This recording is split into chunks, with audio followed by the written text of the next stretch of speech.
How old is the Earth? For hundreds of years, scientists have been asking this question.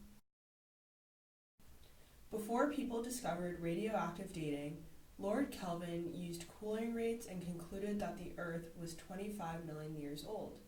He determined this by calculating the amount of time it would take for the Earth, a completely molten object, to cool to its present temperature. However, his calculations did not take into consideration the heat produced via radioactive decay inside the Earth's core. Jump to 1896, when a French physicist named Henri Becquerel discovered radioactivity while playing with X-rays. Just a few years later, in 1902, Ernest Rutherford, a New Zealand physicist, and Frederick Soddy, an Englishman, found that elements such as uranium and thorium decay in predictable rates. This information was crucial for 37-year-old American Bertram Boltwood in 1907, who was observing rocks containing uranium. He found a lot of traces of lead and concluded that lead was forming from the decay of uranium. Using the ratio of uranium to lead and the rate of decay of uranium, he found that the Earth was 400 million to 2,200 million years old.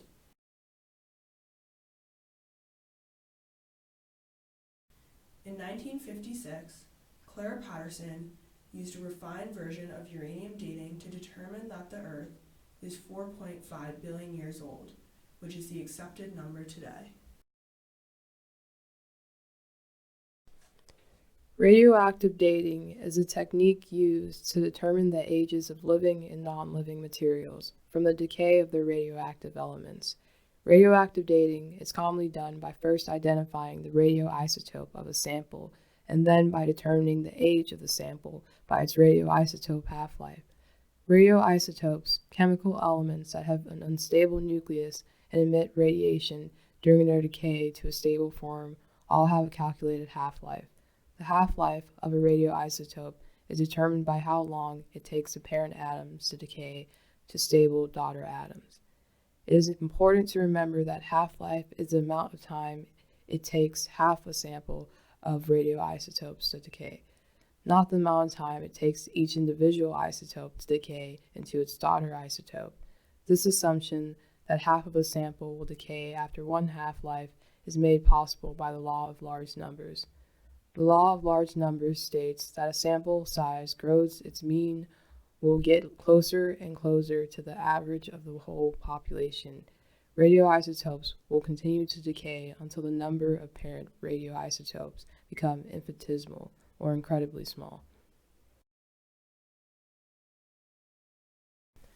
Let's take the example of carbon-14, which scientists often use to date the lives of organic materials or things that were once alive. Examples of things that can be dated using this method are mummies or fossils.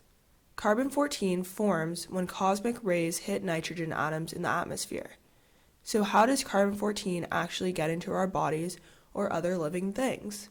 First, it enters plants through photosynthesis and turns into sugars. Well, us humans, we want to get sugars into our bodies too, and can do this by eating chocolate bars, cereals, or plants. By eating these foods, we continue to replenish the amount of carbon-14 in our bodies. Let's say that someone, Eric, gets really sick and dies. This means that Eric will stop eating, and thus the carbon-14 in his body will start to decay. When aliens find him, thousands of years into the future, how will they know when he died? Well, carbon-14 is unstable, unlike its stable counterparts of carbon-12 and carbon-13. As carbon-14 decays over time, it turns into nitrogen-14 and releases a beta particle.